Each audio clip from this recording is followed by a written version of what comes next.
adventures of...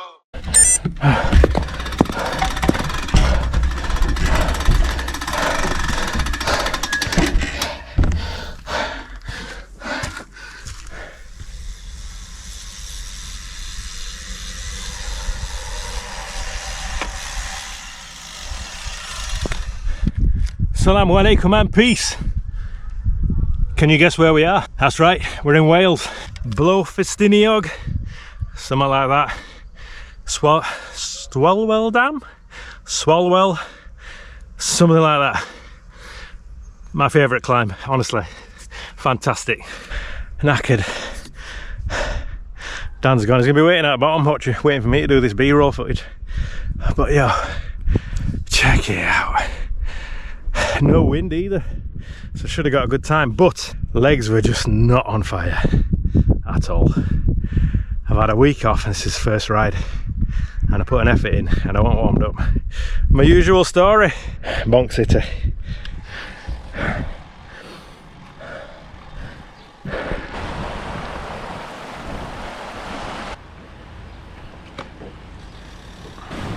Right then, Swanwell Dam, or whatever it's called. Let's do this.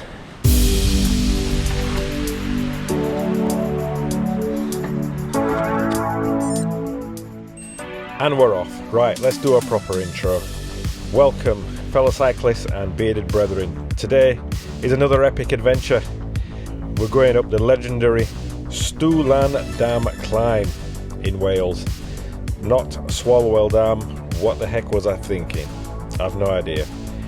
Anyway, if you enjoy seeing somebody push their limits and get into the hurt locker, you're in for a treat, because that's what's happening today. Buckle up, because this climb has it all. Views, switchbacks, gradients. It's as amazing as it is grueling. First, a quick history lesson on this climb. Stwlan Dam was constructed in the mid-20th century. Not just to hold back water, but to hold back the sweat and the tears of cyclists attempting this climb. Well, that's how I like to think of it. The dam actually provides hydroelectric power and a breathtaking backdrop that will either inspire you or make you question your sanity. Hopefully it's going to inspire you, and I hope you make the journey out to this beautiful part of Wales to ride this epic climb. I don't think you're going to be disappointed. If you are, don't blame me. And if you think there's a better climb out there in the UK, do let me know, because I'm off there next. Getting here is all part of the adventure. Whichever way you want to navigate to the dam, you'll have to pass through a picturesque Welsh countryside. I base myself at Betsy Coed, or Betsy Coed, I think it's Betsy Coed actually. It's not too far off, just one long climb and one heck of a descent. I'll stick the route on Strava if you're interested. Before you do set off, make sure you check the weather, because there's nothing nice about climbing in the rain and wind. And imagine missing out on all the epic countryside and views because of cloudy, pea soup poor visibility. Wales is notorious, much like the lakes, for surprise showers, sudden gusts of wind, and I reckon there's sheep out there that probably predict the weather better than I can on my iPhone. As we set off this morning, the weather weren't looking great. I was worried that, I've made this journey out to do this climb and film and it's going to look a bit crap.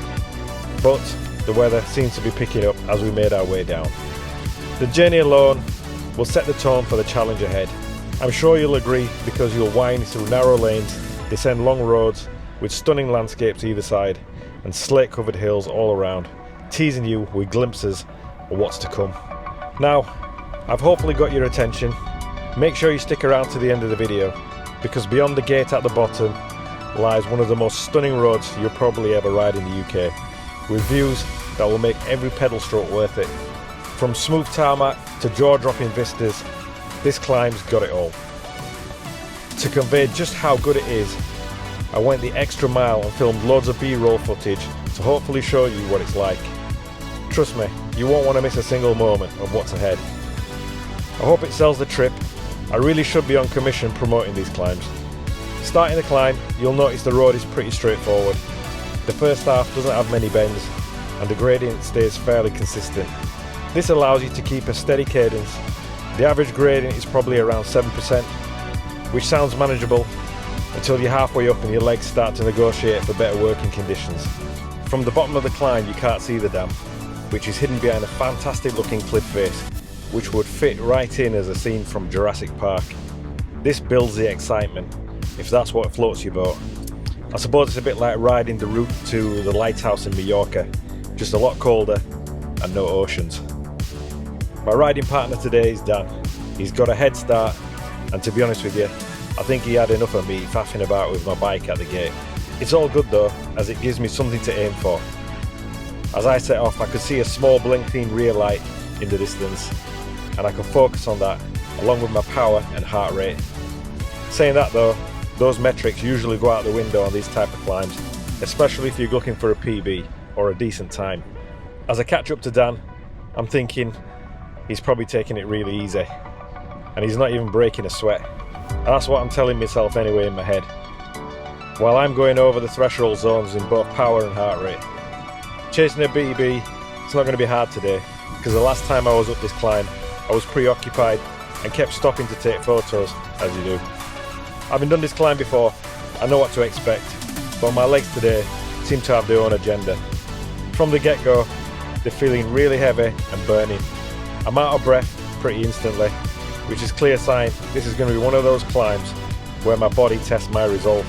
I've been training Zone 2 for months for the Mallorca 312 and the Dragon Ride in South Wales, so this Zone 4-5 effort feels like torture.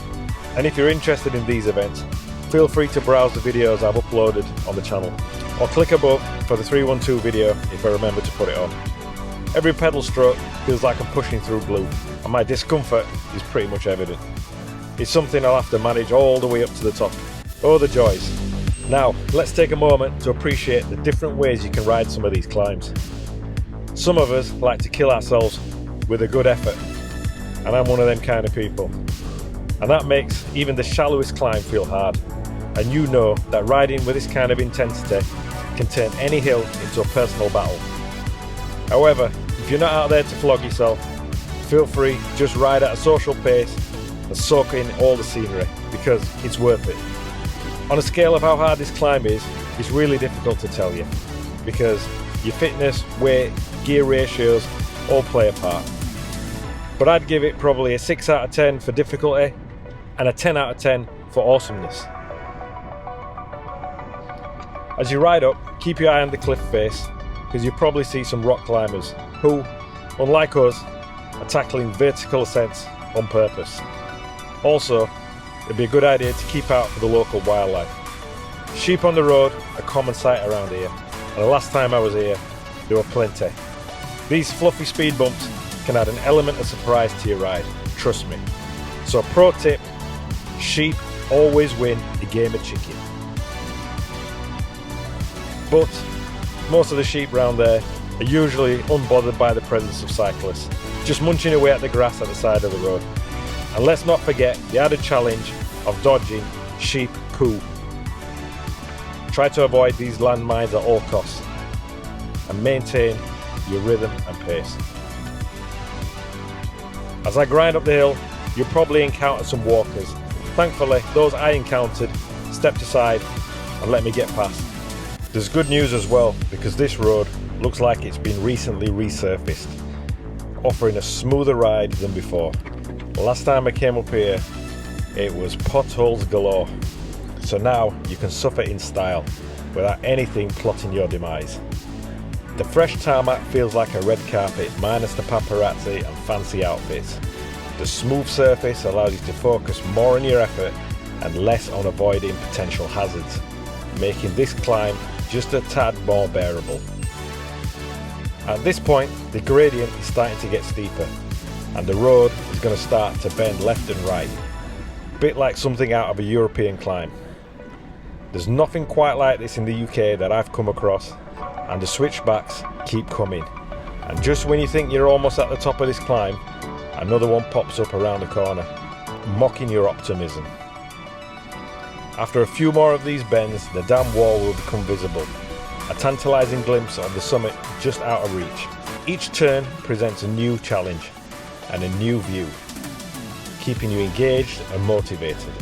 As the switchbacks start to come, this is where I get my Martin Scorsese on, Let me know in the comments if you think adding the B-roll footage helps with understanding the climb dynamics. Sometimes I find that just having the front-facing camera doesn't do justice to gradients, and sometimes it just looks all a bit flat. This climb I think deserves a bit more because it really is extra special. I'm pretty chuffed with the way that some of these shots turned out. You'll have to pick your path carefully as you take these bends. On the inside, on the outside, it's a lot steeper, depending which way it goes. This section is the climax of the climb, and the backdrop is probably something you're unaware of as you're blasting up for a PB. So, if you can, take some time to look around, soak in the epic scenery, and snap some photos. This isn't just a road, it's an absolute masterpiece of cycling terrain, a memory you'll want to keep. The landscape here is so captivating that it can almost distract you from the pain. Almost, if you're paying attention. As we climb higher and higher, the scenery becomes even more spectacular. Increasing gradients, expansive views, and the kind of beauty that makes you forget just how much your legs are hurting. The climb includes many hairpin bends, just enough to keep things interesting without making you dizzy. There's no let up with these bends, so you're not going to get a chance to catch your breath. It gets steeper and steeper each time one comes, so you need to mentally prepare yourself for the next push. Prepare yourself for the max gradient, a heart pounding 15, 16, 17% I reckon. This steep section is where you'll earn your bragging rights. Your legs are going to be screaming, your lungs are going to be protesting, and I reckon you're going to love every minute of it. Or at least that's what I keep telling myself. It's these moments that define the climb. Push yourself to your limits and beyond. Right about now you can see the white concrete dam face, and it's big. So big it doesn't feel too far off. But don't let that fool you, because there's more bends to come. This is where you need to push. Get your backside out of the saddle and give it some beans. My heart rate is approaching 200 beats per minute, and it feels like more. My legs are hurting and my lungs are burning, but I'm not going to ease up the pace. When we ride these giant climbs, we make sure that we slay them good and proper. Besides, I still think Dan's on my wheel, and I definitely don't want him overtaking me after all of this.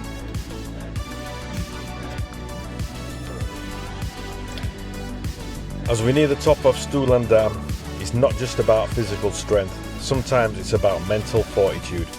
And I think that's why I like climbing. Each climb is a journey, pushing past the limits you thought you were capable of.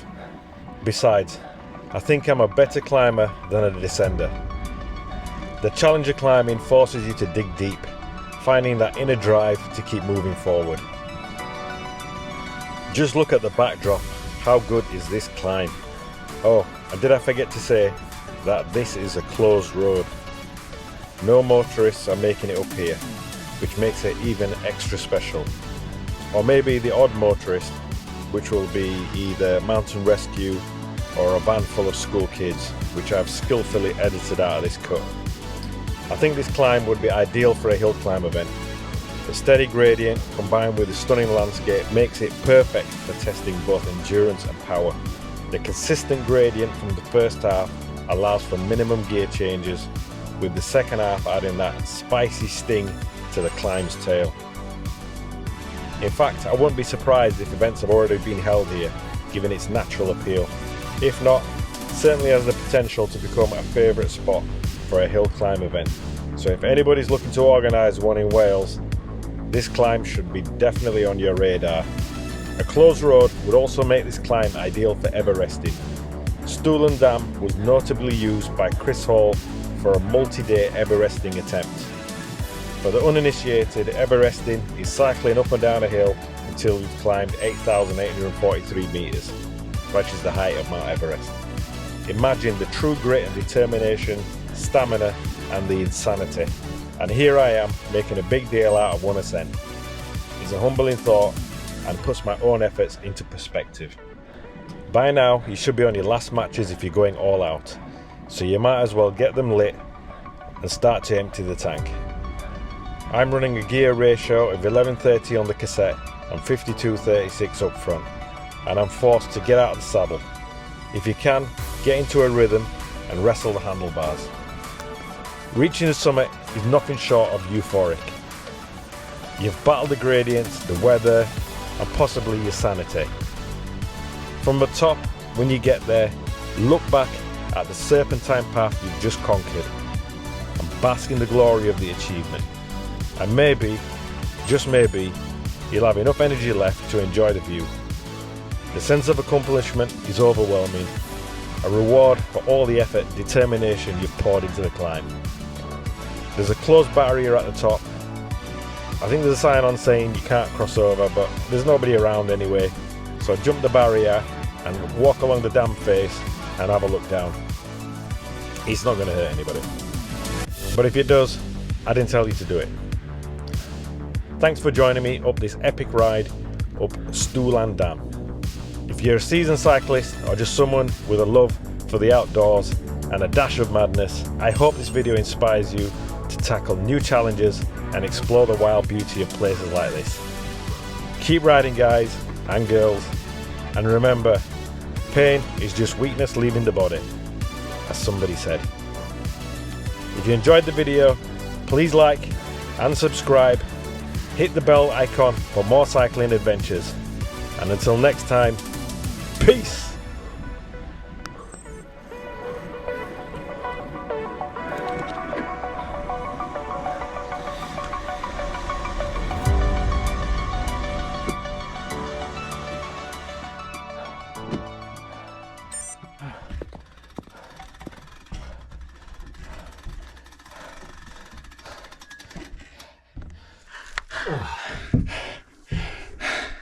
That was much harder than it should have been.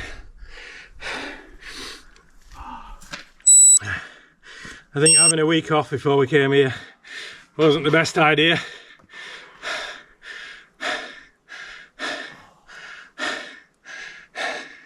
I was struggling to hold 300 watts. What was I saying to you? Tuesday night, 300 watts, could barely get into threshold.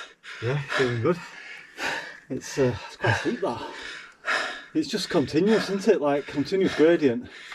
It'd be interesting to see what my heart rate is. Might get a new max. Oh, right. I need to do some B-roll footage now.